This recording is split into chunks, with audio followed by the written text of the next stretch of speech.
I would feel more nervous going in and positioning myself as the person who knows absolutely everything on this matter, because I know that I don't know. I think actually like accepting that and being like, look, I don't have the answers, but I know that I have an amazing team. I know that we have your knowledge and organizational awareness. And I know that together through this process, we can make something that really is compelling and that will work by the end.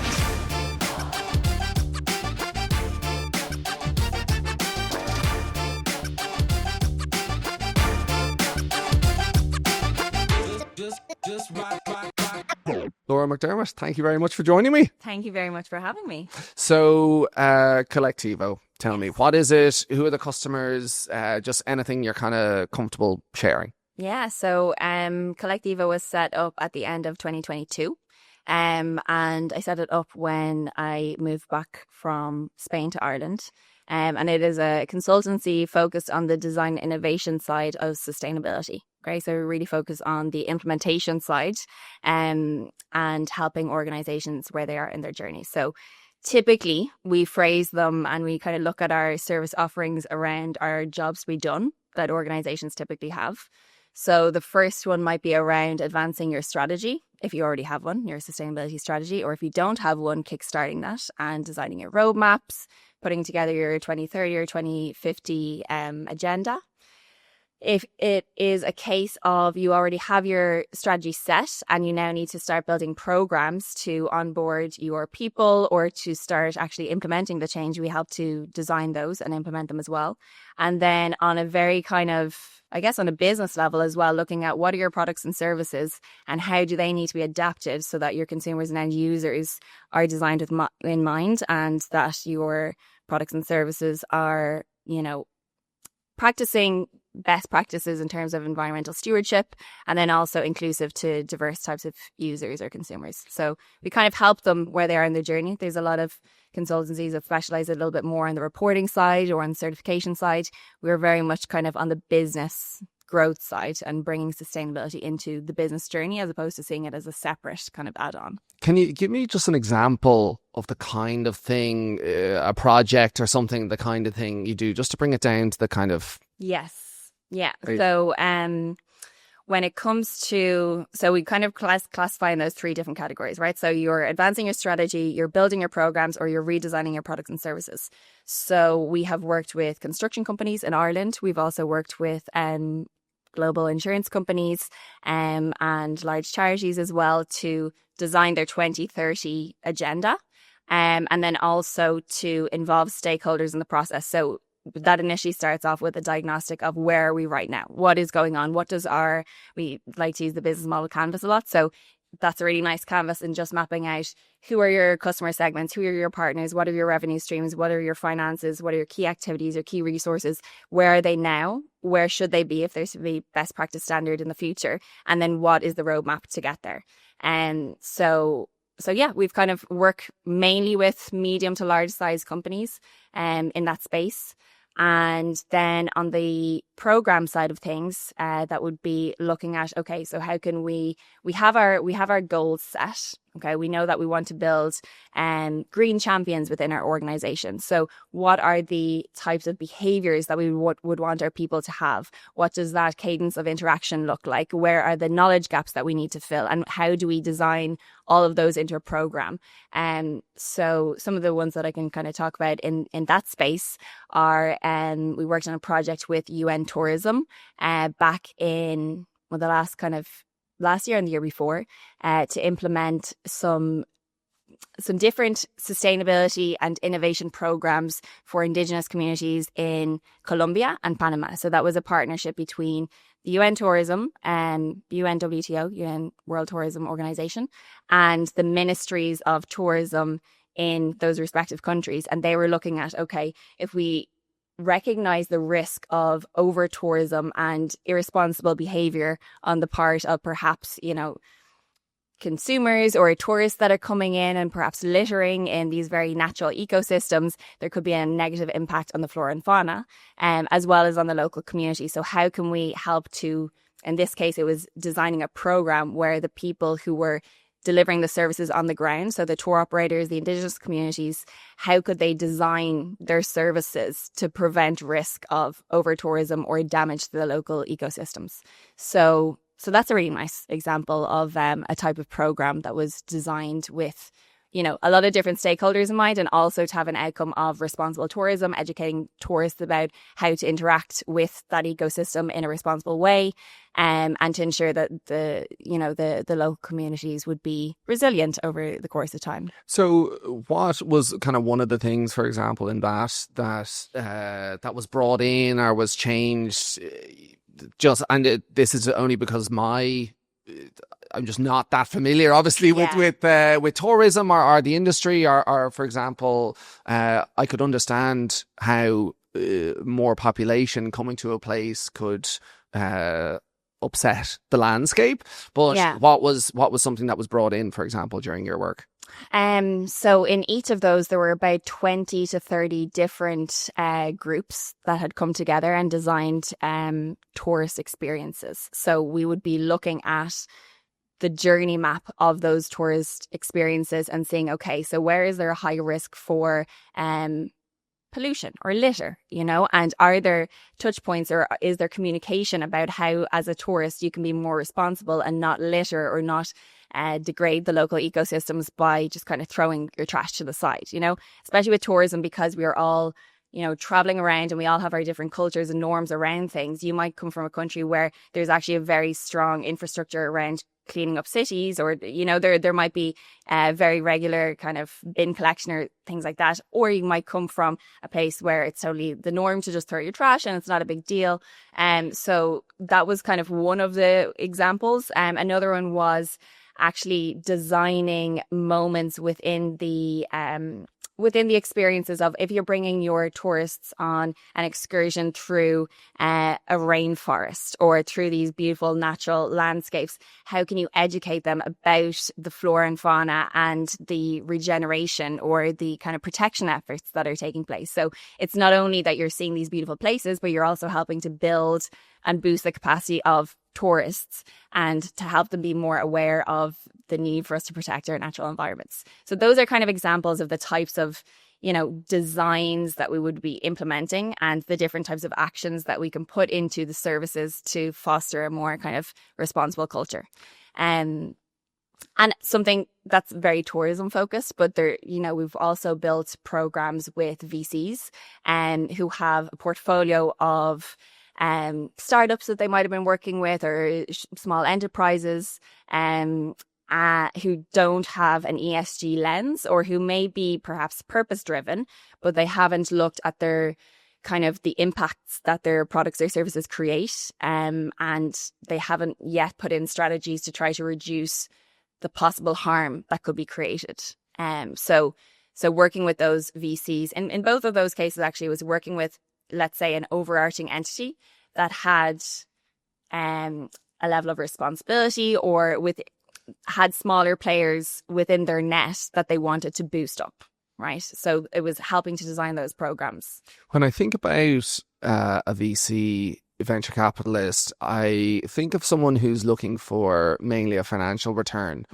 And it makes me wonder, why is sustainability and environmentalism, why is that important to a VC or one of your clients? Yeah, well, actually, the term ESG was initially kind of coined in the mainstream back in 2004 in a report that was published by the UN. And it talked about ESG not as a kind of, sometimes I think if you're not very familiar with the space, it kind of sustainability can seem like a tree hugging kind of thing, right? But there is actually a large focus on the financial side of ESG. So if you are not mapping out your risks, and if you are not looking at the environmental risks, the risks in your value chain or with your workers, and you're not putting in measures to reduce the risks along the way, that can have a repercussion on your financials as well. So more and more, and actually a lot of the directives and the regulations and the kind of that ESG lens that has been adopted over the last number of years has been from actually the financial world.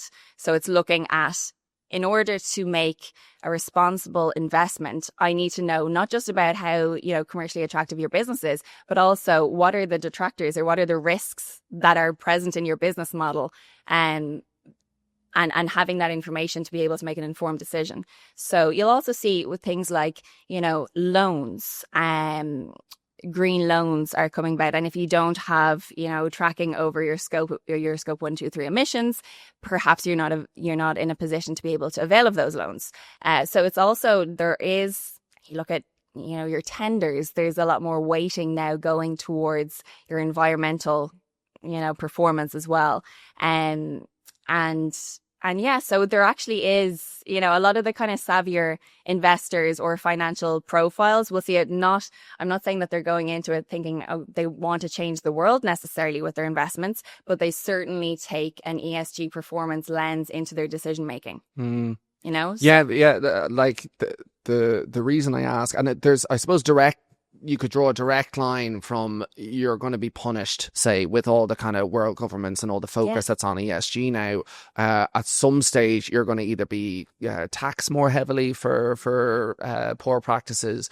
But I think there's another part as well that I've seen, which is a kind of a focus on win-win-win. So if someone is losing out, whether that be the environment or somewhere along the way, that brings about a potential risk in the business and over the long term. And if fair enough, maybe the customer is happy and maybe the investors are happy, but that will only last so long if there's a risk of an environmental. I mean, if you look at things like regulations around single-use plastic, right? If you had a business 20 years ago that was doing really well because they produced a huge amount of single-use plastic cutlery, for example, and then regulations came in and said, well, actually, single-use plastics aren't allowed to be sold anymore in Ireland, you have to adapt your business model. That's a huge financial risk because there's a new regulation coming in. If you don't adapt, arguably you could die as a business. So we can see it both on the side of the carrot of course, on a reputational level, in terms of, the perception of your brand in the market. Obviously, if you're aligning yourselves with sustainability and, stewardship for the future, that's great. But then on the other side, you kind of need to make changes to your fundamental business model if regulations are changing and forcing you to adapt. So it would be negligent not to have an ESG lens with your business model. Yeah. Why is it important to you personally? It's funny you should ask this. So I was actually thinking about it the other day. I think there's a few different factors. I think that my family and my upbringing, I think that my mom and dad are very, strong, moral, ethical people, and they instilled those values in myself and my sisters. And then I think also the path that I've taken has been a bit, off route. I don't know. I when I went over to Spain originally, I didn't know at the time, but I was planning on going over, taking a year out and teaching English in primary schools through this new project-based methodology that they had been trialing through schools in the US, and they were trying to bring it to Spain. So they were looking for native speakers to come and design these project-based curricula. And when I arrived, I was told that I was going to arrive and live in an apartment that was owned by the school but separate from the school. Little did I know that it was actually a convent that I was going to, and I had to sell for the year. So I kind of rocked up to this very small town it's called Cáceres, shout out to Cáceres, in Spain. And I had never really, I didn't go to like a religious school or anything growing up. So I'd never really been exposed to nuns, right? And like my housemates for that year, I thought this was going to be a wild year, that I'd go to Spain, have a great time, drink sangria, like all of the tropes and all of the kind of stereotypes that you can imagine. But instead I ended up having 11 nuns between the ages of 70 and 90 as my housemates. And I couldn't speak to them. So I couldn't speak Spanish at the time. So I went, and it was very, I was observing, and I couldn't get over how lovely and kind and sweet these women were, and they really actually cared about, you know, their community, about instilling really good values in the kids. It was a really, really nice environment. And I think that kind of reinforced my desire to do something purpose-driven. I also did a master's then in IE Business School in Madrid, and that was focused on design innovation. And I specialize in social innovation. So looking at how the challenges that we see in society can be tackled, not only by the government, but also through companies and their actions, and how can we be strategic about trying to tackle some of these issues.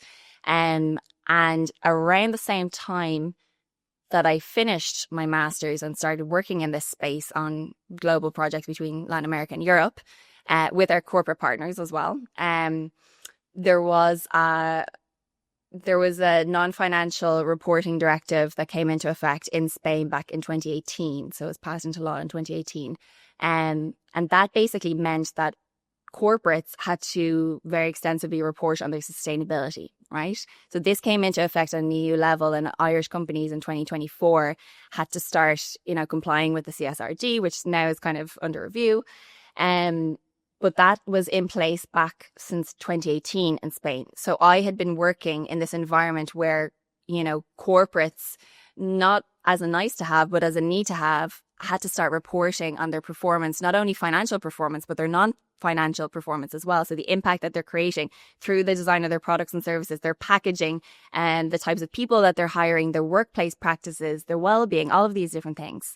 And it just kind of, it helped me connect, because I do have a very businessy brain as well, but it helped me to connect that kind of, okay, I want to do good, you know, very much aligns with my personal values, with my upbringing and with these experiences that I've had. But then also, you know, I like business, you know, like I like getting things done. I like working with people and seeing outcomes, and I'm very KPI focused. So it was kind of a nice way to bring these things together. So yeah, that's the kind of, I guess that's the why. I mean, it's a very long-winded way of saying the why, but there's also, I don't know if you know the model Ikigai. Yes, yeah, the Japanese. So now let me just try think of it for a sec. It's kind of like what you enjoy doing, what you can be paid for, and so, you know, something else. Yes, they all kind of and what together. The world needs. Yeah. So this space for me, and especially I think that sustainability is a pretty broad topic, right? Like, and there is like the whole reporting and compliance side, there's the policy side, there is the certification side, like there's a lot of different pieces, but I love the design and innovation side of things, you know, like how can we see something that might be perceived as, oh God, we have to do this now. Oh God, we need to set up a new thing because all of our, you know, workers are unhappy. Like, how can we actually unlock some really interesting opportunities there and make our business even stronger going into the future? So I just kind of see all of those impacts and risks as a way, like IROs, impacts, risks and opportunities is often the kind of terminology we would use, but looking at the opportunity side, you know, after we've detected where the gaps are, how can we create something really compelling that's going to bring people along the journey, that's going to make our business stronger, and ultimately have a better impact on the planet and society. Take me back to the nuns for a second, because that's interesting. So you said that you didn't go to a religious school or anything like that, but obviously you had a kind of a kind of values driven upbringing in a sense. Was it a bit jarring, or like what was your perception going in to living with these nuns versus what it was like when you came out? It was crazy. Like I have to say it was a little bit misleading, like how I was brought into the whole thing, because I was told that I didn't have to worry about accommodation because they actually had a little apartment set up for me. And I was like, okay, fantastic. And the word piso in Spanish can mean apartment, but it doesn't necessarily need to be a separate apartment. It can also be like a space within a building, right? So I had just done a Google Translate at the time. I was like, oh yeah, apartment, fantastic. And I rocked up thinking I was it was like a 12-hour journey from Barcelona, where we had the onboarding for all of these project-based learning, you know, people that were coming along. And then we all went off to our respective cities, and I had a 12-hour journey in, I think, 3 different blah cars from Barcelona to Cáceres. And I arrived thinking, like, so exhausted, thinking I was just going to pick up my keys and head off to my apartment. And I was kind of ushered through. I knocked on the door of the school. They were like, yeah, meet us in the school. And I was like, do I have to meet you in the school? It's like Friday. It's 9 p.m. I just want to, can you drop them somewhere and I'll pick them up and then just find my way. But no, I had to go to school. So I went to the school and I think it was Sor Alfonsa, which is like Sister Alfonsa, who greeted me at the time. And again, no Spanish. She had no English. You know, I didn't really know what was going on. So I was like, the keys, like, I'm the teacher. Can I get the keys? And she's like, come. So brought me in through the school into this. This is, by the way, totally like pivoting from. No, please. No. I want to. No, please. This is exactly what I want. We need to stay on business. We can, but this was a very formative moment as well. So Alfonso brings me through these tiny little doors in the school. And I was like, oh, what am I getting? A tour of the school now? I'm so exhausted. I just want to get showered, and settle in. But lovely, lovely woman. And she brought me through into this tiny little elevator that was probably, from the 60s. You open up the kind of shutters and you go in, close the shutters. And I was like, where is this woman taking me? And also, who is she? I didn't even realize it was a religious school. Like, that's how much research I had done, in the run up to this. And she brings me up to the second floor. The doors open and I just see like rows and rows of beds and, religious kind of, art close by. And I was like, what is actually happening here? She brings me through, totally like, all of the shutters are down. It's summertime as well. So Spanish people would keep the shutters down to keep the heat out and to keep the building fresh. So there's no natural light kind of coming in? Is that at this point, no, because all the shutters were down. But actually there were so many windows that there could have been loads of natural light. But totally empty. Walked through to the infirmary and I was like, what is going on here? So she brings me through to this infirmary, which is this basically like very small room that has a bed, a desk, a window, beautiful painting of our Lord and a wardrobe. And she's like, okay, so there you go. And I was like, oh my God, this is totally different to what I expected. What's the Wi-Fi code? Exactly. I was like, is there Wi-Fi here? Like, So then I was like, oh my God. And it was, the classrooms were like a couple of meters away. There was a kind of a partitioned wall that you would walk through to go from the kind of convent side to the school. So I arrived and once it kind of, the penny dropped, like what my setup would be for the year, I was like, oh my goodness, I either need to tell them right away that this isn't for me so that they can find somebody to replace me because this is so different to what I expected. Or I just need to adopt an open mindset to this and just go with it and just see what happens. So I took the latter approach and I actually had the best year. Like I couldn't communicate with any of my housemate nuns, but had the nicest relationship with them. They would, usher me around, hold my hand and bring me through and help me I would help them with watering the plants and things like that. So it was really nice, and actually not having verbal language to be able to kind of just make small talk or things like that. It was actually very refreshing. So it was kind of, observing a different way of life, observing a different type of, approach to the world. So that was my catheters experience. I mean, it's almost like a kind of I know it's a convent, right? But it's kind of like there's almost this spiritual element of you arriving there and realizing that your comforts are going to be gone and accepting that. Yeah. Was that useful to you in any way to kind of have you brought that forward in any way with you? Yeah, I think I went to a conference, can't remember what year it was on, but it was called the One Young World conference in it was held in the convention center. And I remember going to that's probably over 15 years ago at this point. But I remember going to it and hearing all of these stories about people in their communities that were doing really amazing things, like really looking after their Indigenous communities or looking after their natural ecosystems and just like giving a platform for youth around the world to kind of show the change making, approach to life that we can have. So I had found that very interesting, but I was also with that kind of business side of my brain thinking like, okay, I either need to go down the corporate route or I need to go down the kind of charity route, right? I couldn't see how they intersected. And with the so I had planned on taking that year in Spain as a kind of a bit of a gap year, to be honest, and then go over and go to the US and work in the kind of corporate space. I had set up a lot of, potential leads and things like that with large companies that had robust corporate social responsibility departments. So that was my plan. Stay in Spain for a year and then head over and work in corporate America.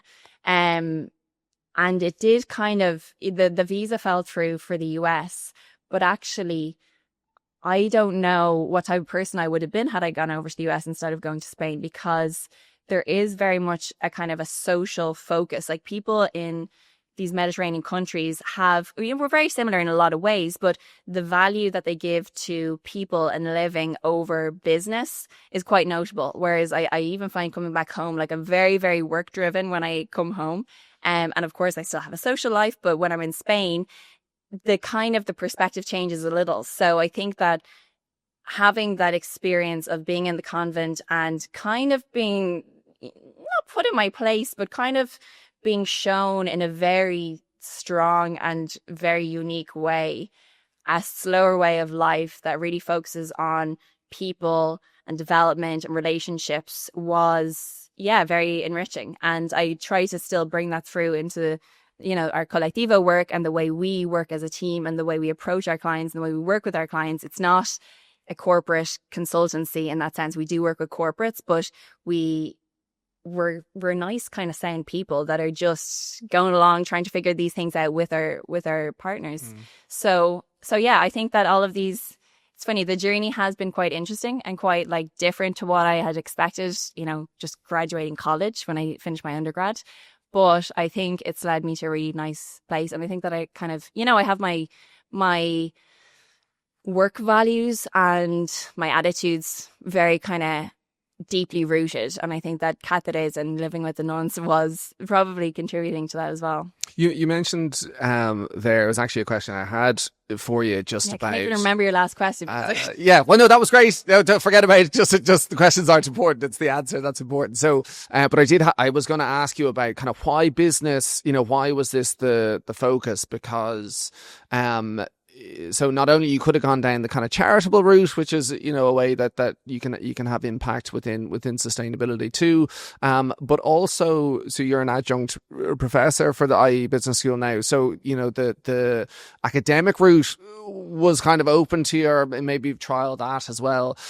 So maybe could you just talk a little bit about why business, why consultancy, and why is this the best way for you to be expressing yourself in this way, if you like? The truth is, I kind of, my own career, I do teach and I love teaching. It's something that I never really even thought about before. But studying my master's and being exposed to people, the model that they have in IE Business School is very interesting. So it is predominantly adjunct faculty, so that those are people at senior leadership or kind of C-level who are typically coming in and giving you the courses, right? So you're getting really applied experience, real world experience from the people who are actually hustling in business, and it just kind of as part of design innovation, facilitation is a really important skill to have.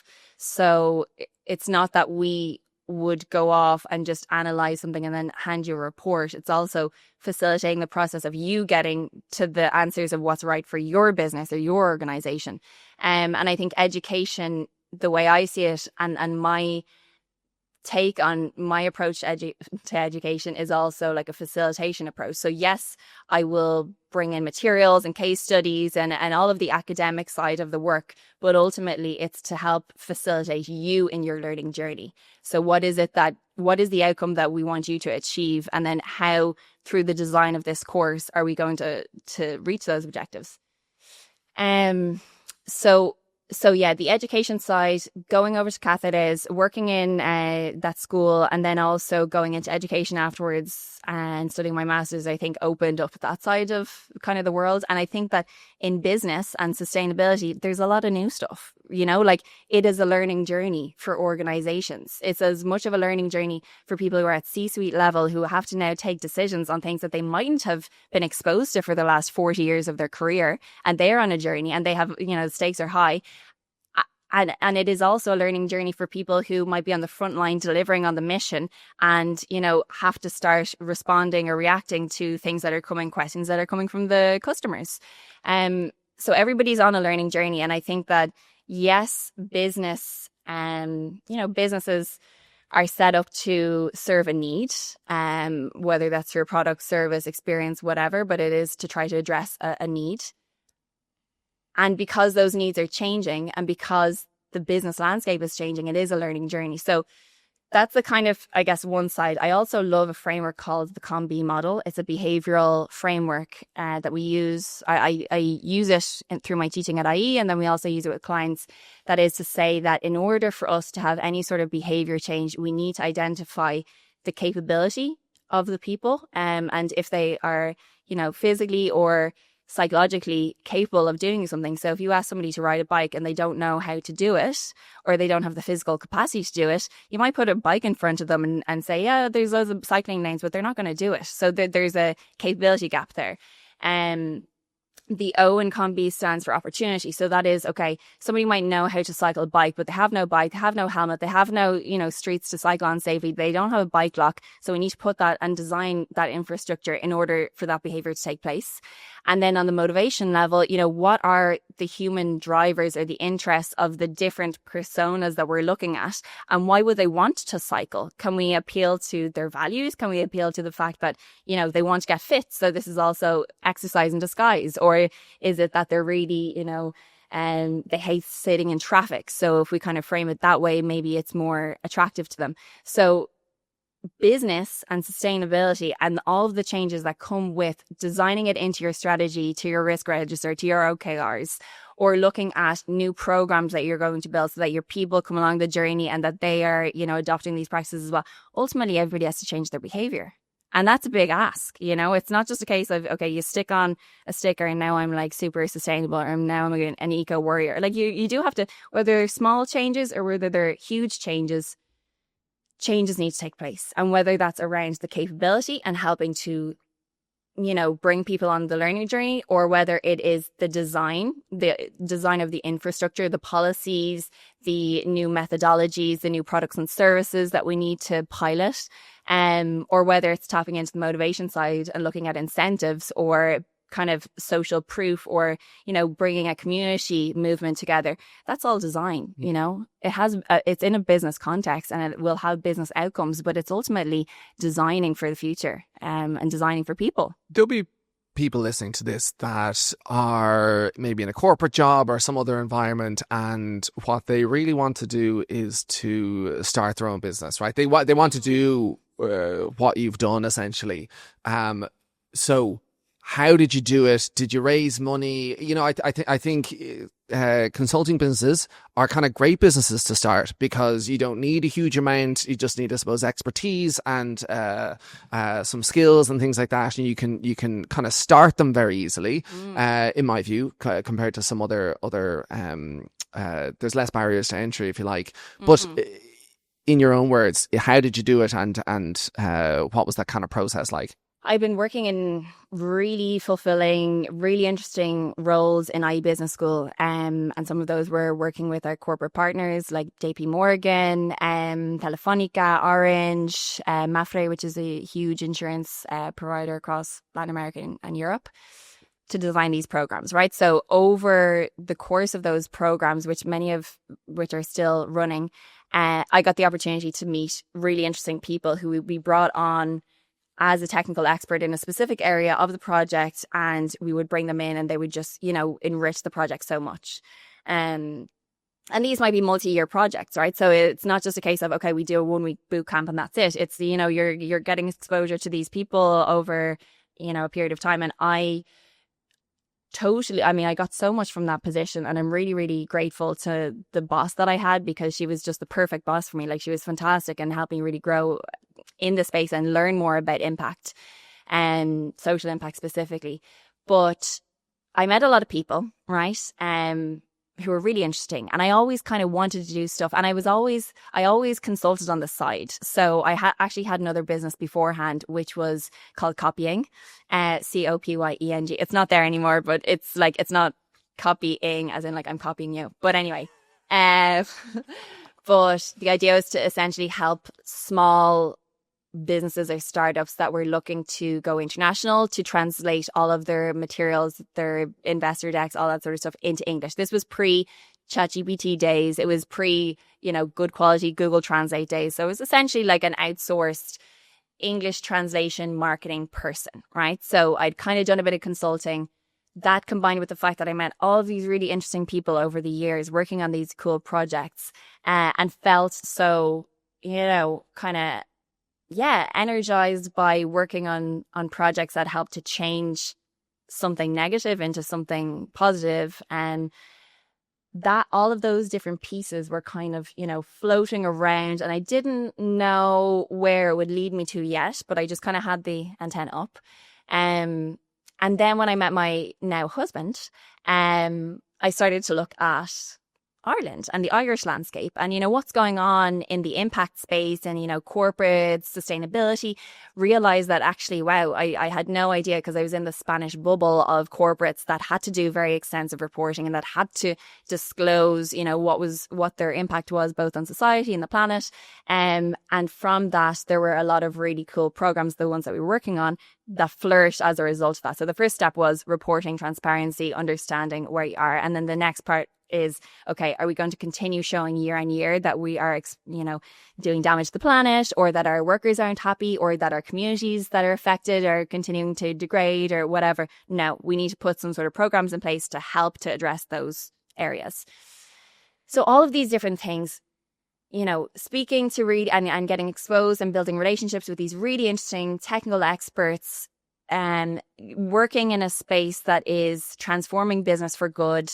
And then looking back at Ireland and where the landscape was, there's a huge amount of business going on in Ireland, but because it wasn't mandatory to the same level as it was in Spain, I saw that there was a real gap. And I started off actually just bringing together the people who I really enjoyed working with and having some brainstorming sessions around, okay, we all do project-based kind of consulting, and, some of them are investors and they enjoy working on projects in their spare time. Some of them are academics that are very practical and applied, so they like having a practical applied approach as opposed to only on the research side. There's other people who are entrepreneurs and who have built businesses that are, green by design, that sort of thing. So all of these really cool people, they're just so intellectually stimulating for me. And the fact that business is moving towards and being pushed through policy and through regulation changes towards different models, the design innovation that I'd had from my master's, bringing that together, and then also looking at Ireland, all of the pieces just kind of started coming together. I brought in those people who I enjoyed working with into some co-creation workshops, and I said, okay, look, I would love to work on projects with all of you, but I would love collectively for us to work on projects together. And I don't know what that business model looks like. I don't know whether it's, Laura's a freelancer and just calls up, Juan or, I don't know, Lizana, whenever we have an opportunity, or whether we make some sort of a consortium, or like what that looks like. So what came out of those co-creation sessions was that everybody kind of liked this approach of staying with the things that they're good at and that enriches them as well. I mean, if you're interested in investing in companies, or if you're interested in your research and really passionate by that, it's not that I wanted anybody to step away from that. And actually the fact that they are getting more and more experience and more exposure in that space makes them even more valuable when we do bring them onto projects. So basically the model of Colectivo was set up through a series of co-creation workshop. And I said, okay, I think I'm just going to I've been looking at coming home as well, and set up this model of consultancy to basically tap into the global network of really cutting edge professionals and experts that I've managed to make over the years through the great fortune of been working on these projects, and then also connecting them to organizations who need our help on the ground. There's a lot of consultancies that have a similar type of approach in Spain.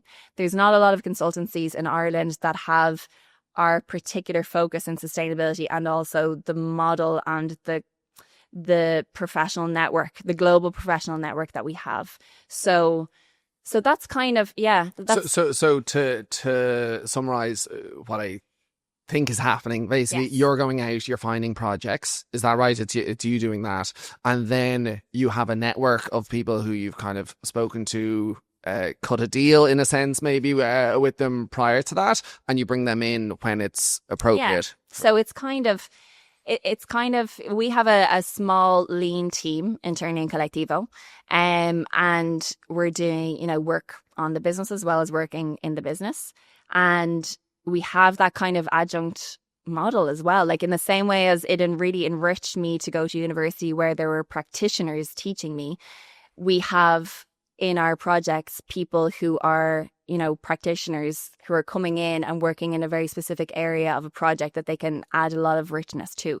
So yes, we have that. It's myself, but it's also other people, people from within Colectivo will bring projects to Colectivo, and yeah, then kind of referrals and things like that as well. So yeah, that is the model. And it's kind of it's a nice business model as well, because it means that we don't have, consulting as well. I mean, there's a lot of changes. Sometimes, you might have a really full pipeline, and then other seasons or quarters, it might be a bit quieter. So in the times that we're quieter, I don't have, a huge amount of staff that I still have to keep busy or, keep the lights on for.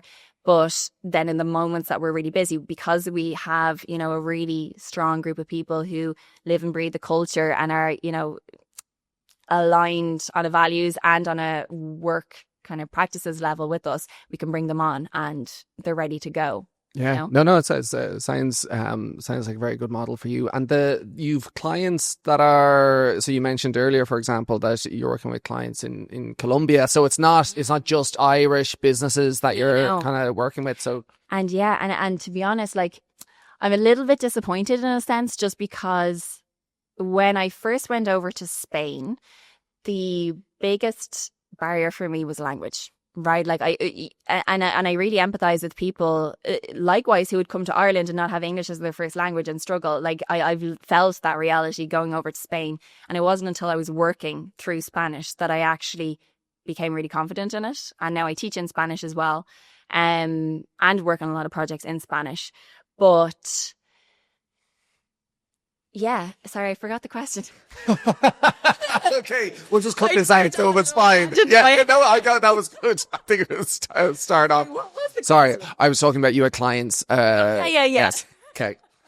So yeah, because a lot of the Spanish businesses that were subject to this very rigorous non-financial reporting, have a lot of close connections to Latin America, for example. I mean, that's, historically, and then also it's like, the language is there. So those are kind of natural bridges. And there's a huge amount of influence and history there. But because of that, and because the landscape for sustainability is more mature in the Spanish market, I would say, on a corporate level, a lot of our projects, especially at the beginning, a lot of the more kind of innovative, disruptive projects that are really focused on implementation are with Spanish-speaking markets. So what I'm finding more so in the Irish market is it's more the kind of initial strategy setting. It's not that, okay, you've had a 2020 to 2030 agenda set and you're now in implementation mode. It's that, okay, we're in 2025 now and you're setting up your initial action plan. So they're not necessarily at a stage where we can be, trialing really disruptive programs and really kind of thinking outside the box. It's more so, okay, like let's take stock of where we are, let's set up a strategy, and then let's think of the actions over the next 5 years. So the majority of our more, I would say, disruptive or kind of cutting edge projects have been taking place across EMEA and LATAM. But the projects that we have more so in the Irish market at the moment are more so on the strategy side. So I can't wait for the Irish market to be at the point where we can really start talking about regeneration, where we're not just talking about ESG and the kind of reporting and the strategy setting. We're actually saying, how can we help to regenerate? But it's kind of like it's a difficult topic to start talking about when somebody's at their very, very initial steps, So yes, we have got Irish clients. We love them. But I think that there's so much that we can learn from what's happening abroad. And that's also one of the kind of the ideas behind Colectivo, is that we don't need to reinvent the wheel. There are so many interesting things going around that have been tried and tested in other places. And because we have this global network, we are able to tap into, we do have people from Colombia, from Mexico. We also have people from across the US, from Europe, Asia as well. So they are bringing with them all of their insight from different markets and different sectors, and how, different consortia or corporates are addressing these challenges in different ways. So although it can't be copy and pasted into the Irish context, we can learn a lot, right? And kind of understand the global possibilities. Through working with founders and business owners over the years, through my own business, but also having entrepreneurs in here for these conversations, it comes up a lot that this whole thing of kind of trying to grow a business and everything is actually very difficult, and it's kind of difficult more so kind of personally and emotionally, and it's just very challenging. And I'm wondering, so while talking to you, I don't get the sense that you're kind of easily frazzled or anything like that, right? In the same way I might be, but I'm kind of wondering what's been the most difficult part for you so far. I think, to be honest, coming back to Ireland has been really difficult, because I was out of the country for the best part of a decade. I didn't have the same network as if I had stayed here, after college and worked throughout. Over the last 10 years, I probably know a lot more people. But it's kind of a pros and cons thing, because on the one hand, I have this really rich global network and, people that I really genuinely love working with. It's not just a commercial transaction, them working on projects. We do have a lot of aligned values and we really enjoy working together. So that's great. But when it comes to doing business in Ireland, the majority of the team is based outside of Ireland. And for me coming in, it's just, I think it's understandable, but it is a difficult kind of challenge. And the first thing that I did, which was possibly the best idea I made at the start of the business, was signing up for a program called Back for Business. Have you heard of that? I have heard Yes. Because we yes. So we had people on from Back for Business. Yes, absolutely. Yeah. Dave McCormick, I don't know, from Fluent. Do you know Dave? Oh yeah. So he went through that program as well, Yes. coming back from he the might UK. have been on the same cohort as Really? Okay. Yeah. There you go. But so Back for Business programs for essentially returning immigrants, so people who are returning back to Ireland to set up businesses after having lived abroad. Fantastic program set up by Paula Fitzsimons, who has also Going for Growth and Acorns and a plethora of different really high impact programs for entrepreneurship in Ireland. Shout out to Paula. And essentially that was so good. I mean, there was just so many unknowns, setting up a business. So I'd never set up a business before. I was coming back to Ireland essentially for love, let's be honest. Like, it wasn't just for the commercial thing. It was for love. I didn't know really Enterprise Ireland or Leo or kind of all of these different forms that you need to fill out. Had no idea. So that program was fantastic for helping to just set the scene. It's a 6-month program. You meet with your round table, which is a group of other people who are coming up and setting up businesses. You have a lead entrepreneur who's the one that essentially facilitates the conversation once a month for 6 months. And you kind of go through it together. So you're all discussing like, oh yeah, does anybody know, which Leo to go with? Or do I go to this one or that one? Is it based on where my home address is or where I want to do business? All of those kind of questions that now I look back and, I have the answers to, but at the time I didn't.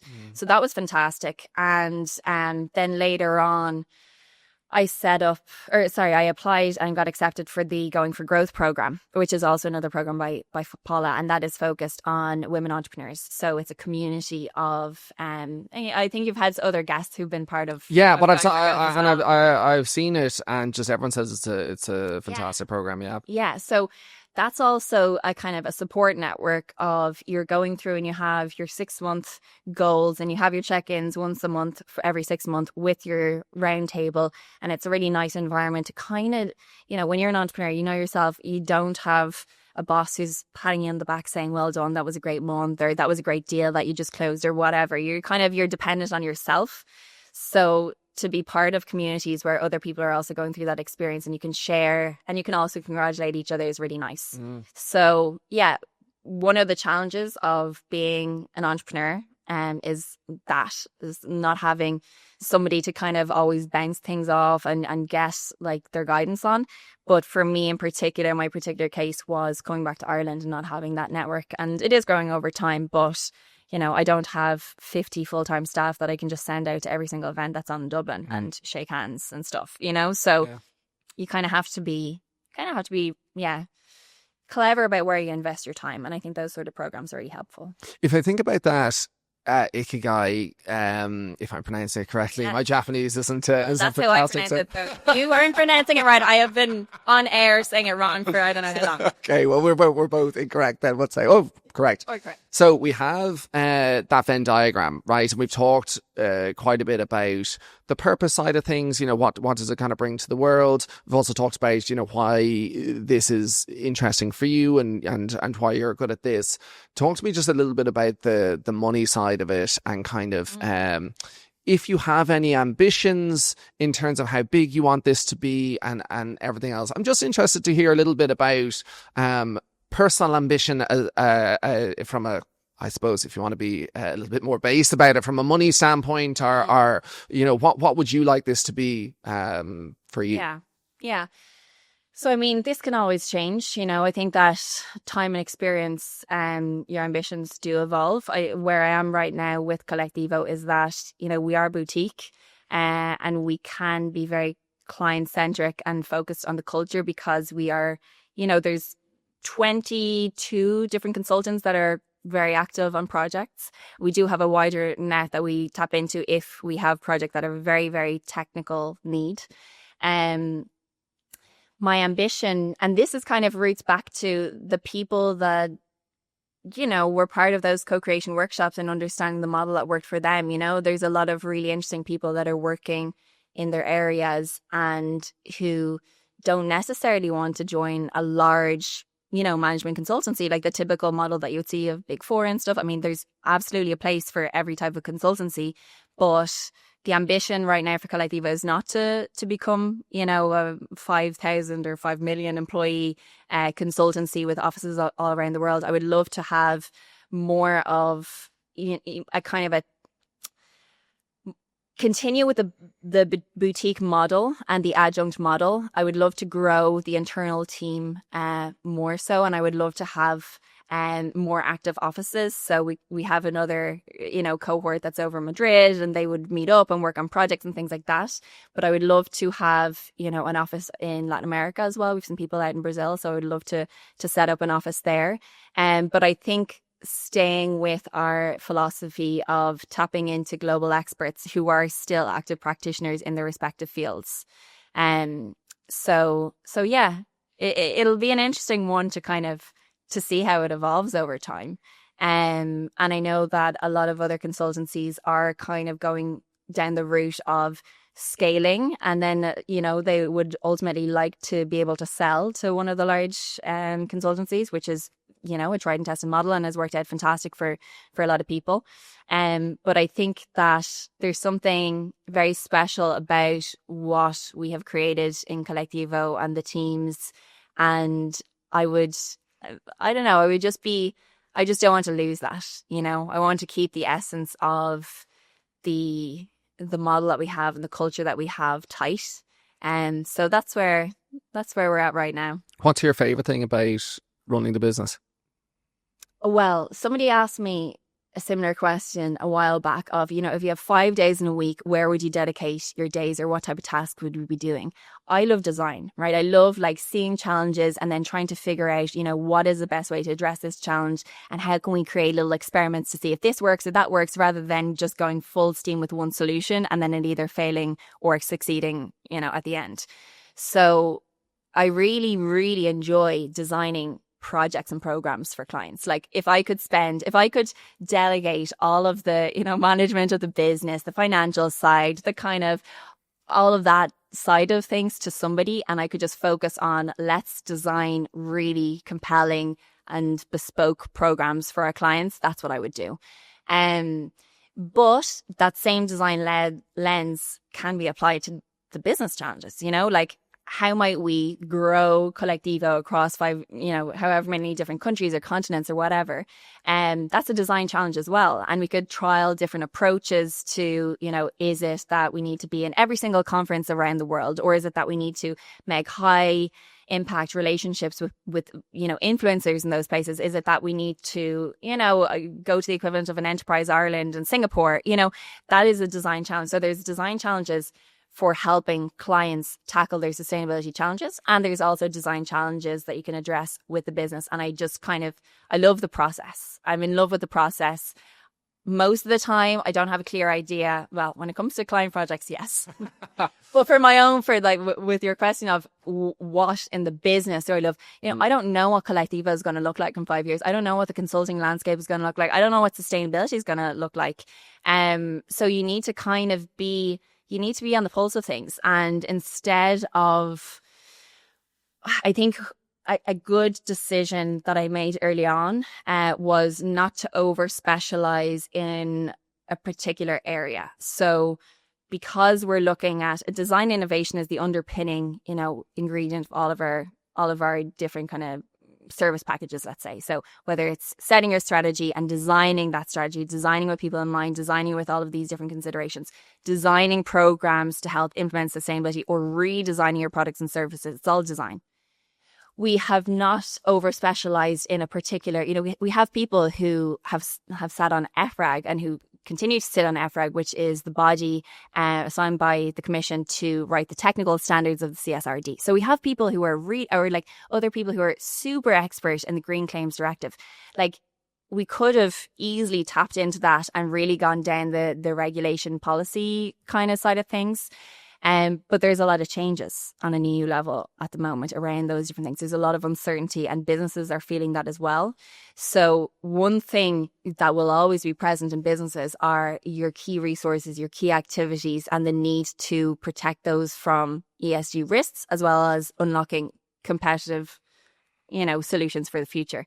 So because we have maintained the focus on design and innovation, and I think there will always be a need for that, I think that we can withstand any changes that will come about as a result of, you know, changes in the regulatory landscape, for example. So I suppose being flexible in terms of how you're approaching the various problems. Yeah. And all of those different characteristics, like innovation in the way we approach it is being awake, right? Being awake to what's happening and what's going on, what people are saying, what's going on in the landscape, you know, your stats, not being in denial about if something isn't working. You know, you have to be awake. It's not a go into autopilot and just coast through your business. It's really taking a proactive look at what's going on.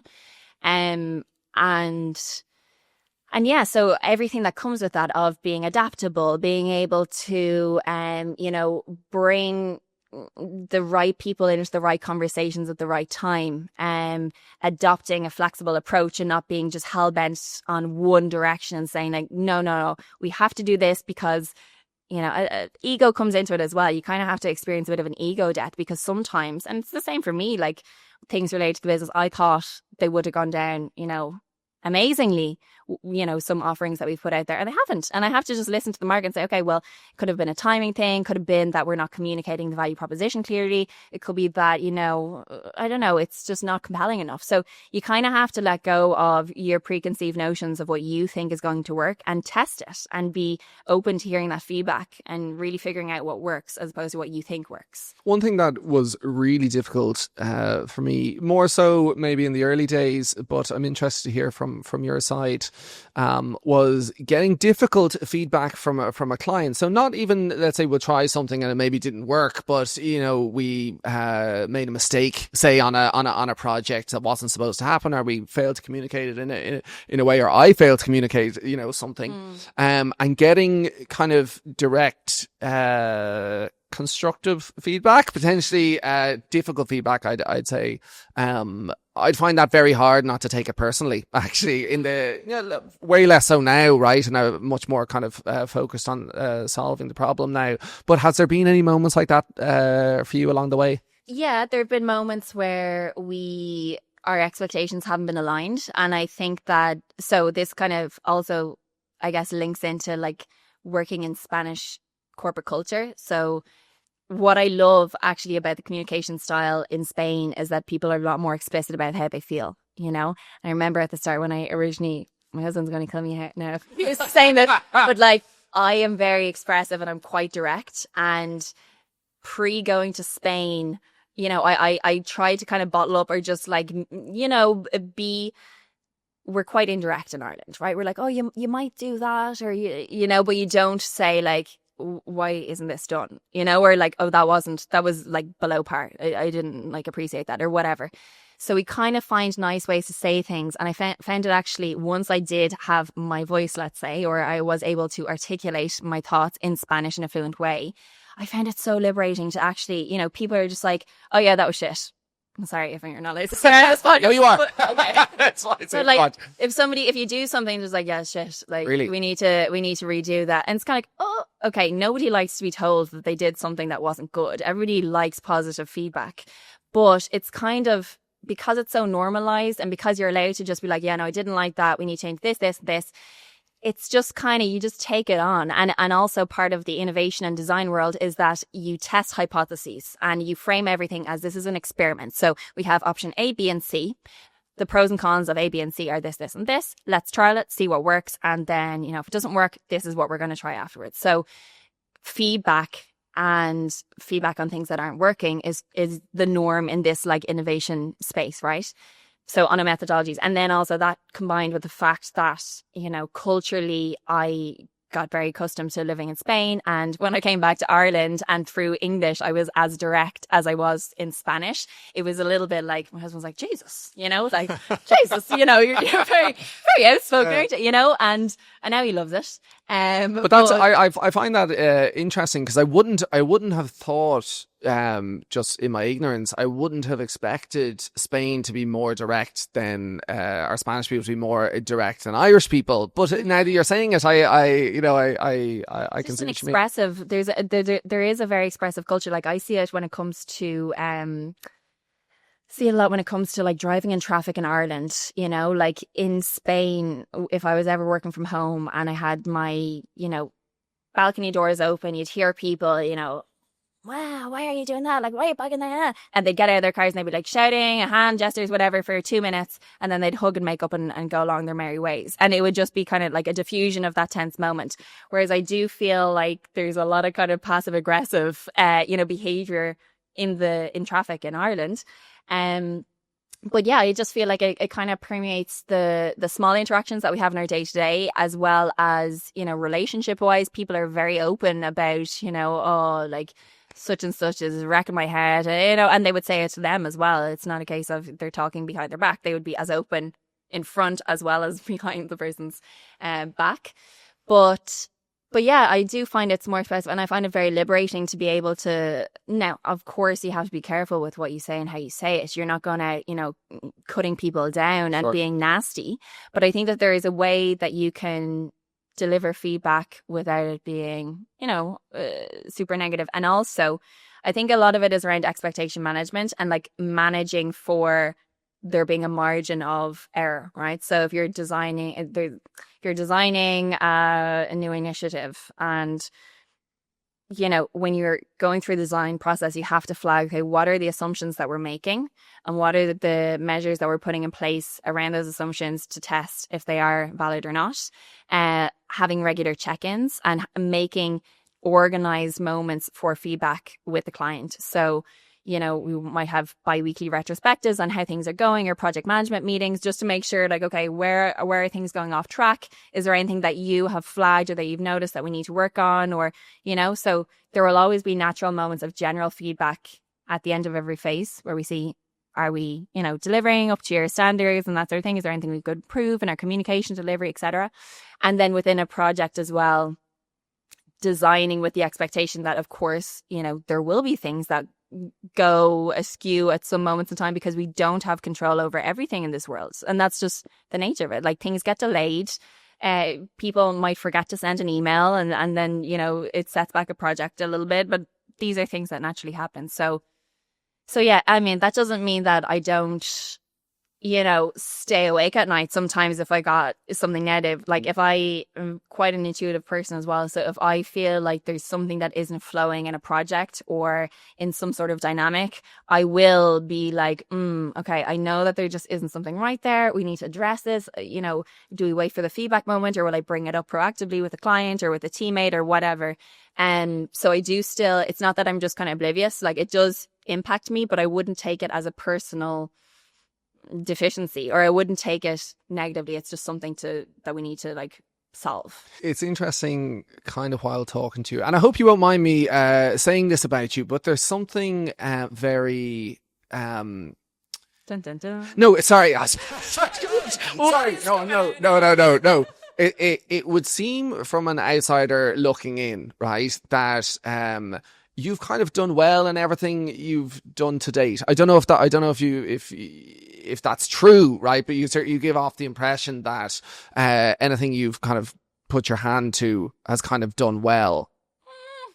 The whole copying thing that I told you about before, I mean, it didn't do very well. I was essentially doing a little bit of consulting. It wasn't a scalable business model, and it was a really nice tester for how to set up business and the types of things that you need to bear in mind. But like, it wasn't a successful business. It was essentially Laura doing a bit of freelancing, getting a little bit of money every month for it, but it wasn't a booming business.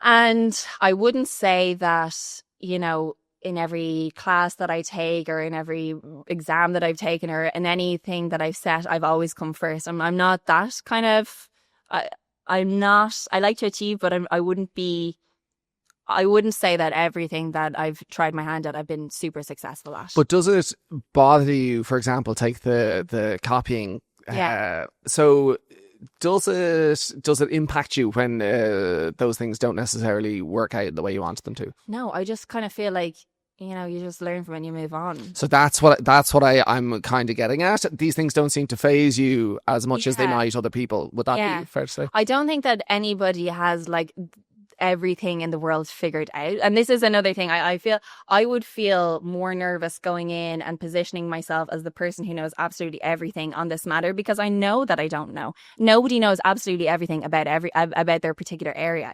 There's always new things coming up. There's always things that we can't foresee. So I think actually like accepting that and being like, look, I don't have the answers, but I know that I have an amazing team. I know that we have your knowledge and organizational awareness. And I know that together through this process, we can make something that really is compelling and that will work by the end. So I really trust the process. And I do think it's important with failures. Of course, like, yeah, if you fail on something, it's never nice. But I try to not really spend too long on it because I just like kind of moving on with things. Have you learned that the hard way? And so, by the way, sorry to folks on this, right? No, because when I'm talking to you, I'm like, I want to be more like Laura, right? That's what I'm, no, but in a way, like, I want to be more, let's say, confident and have things not bother me as much, right? And I think someone listening to you might have the same feeling. I don't know, but that's the kind of feeling I'm getting. And I'm wondering, is that a learned skill, or is it something that's just kind of innate to you? And I'm going to be disappointed if it's the latter, but I will accept it. I don't think it's innate. I think that maybe I've just drank the Kool-Aid of like innovation methodologies, like failing is part of the process. And identifying from the outset when you're going into things, all of the things that could go wrong and still deciding to go into it anyway and saying, okay, well, if these things go wrong, at least I've kind of mapped them out from the outset. And there might be other things that I might have even foreseen that came up. But I think, I would be very into practicing mindfulness and yoga, and like I would do more so, like in my personal life, I'm not into any sort of competitive sports or anything like that. But I more so focus on grounding myself and keeping it kind of as present as possible, because our minds can they can take over if we let them, you know? And especially during COVID, I did a few different mindfulness courses, like 8 weeks, I think 3 different 8-week courses. And it was my first, I'd done kind of like the, you know, Calm app and all that sort of stuff, Headspace.